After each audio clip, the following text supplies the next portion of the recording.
V-nya irit bicara ketika ia tiba di Ditreskrimum Polda Metro Jaya untuk jalani pemeriksaan sebagai tersangka. Hadir bersama Salim Nauderer dan asistennya sekira pukul 10.20 waktu Indonesia Barat, V-nya lebih sering terdiam dan menunduk saat bertemu awak media. Berbeda dari biasanya, kali ini V-nya dan Salim tak mengenakan baju yang sama. V-nya mengenakan dress panjang hitam sementara Salim mengenakan kemeja putih.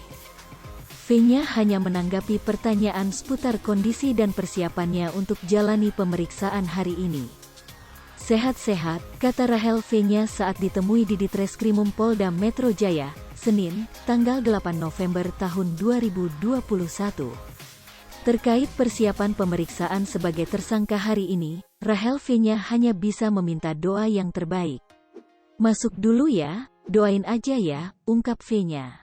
Sementara itu Salim yang diketahui adalah kekasih V-nya hanya diam 1000 bahasa dan terus merangkul melewati awak media.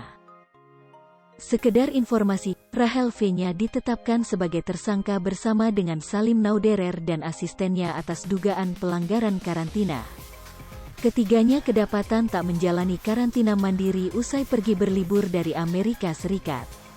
Setelah 2 kali diperiksa Rahel V-nya irit bicara ketika ia tiba di Ditreskrimum Polda Metro Jaya untuk jalani pemeriksaan sebagai tersangka. Hadir bersama Salim Nauderer dan asistennya sekira pukul 10.20 waktu Indonesia Barat, V-nya lebih sering terdiam dan menunduk saat bertemu awak media. Berbeda dari biasanya, kali ini V-nya dan Salim tak mengenakan baju yang sama. V-nya mengenakan dress panjang hitam sementara Salim mengenakan kemeja putih. V-nya hanya menanggapi pertanyaan seputar kondisi dan persiapannya untuk jalani pemeriksaan hari ini.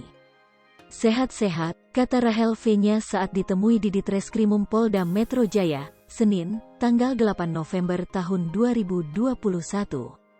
Terkait persiapan pemeriksaan sebagai tersangka hari ini, Rahel V-nya hanya bisa meminta doa yang terbaik.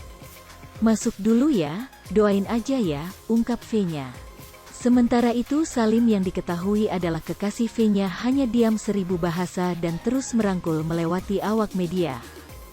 Hai pemirsa Sri Popo TV, jangan lupa komen, like, dan subscribe, serta tonton terus berita-berita terupdate lainnya ya.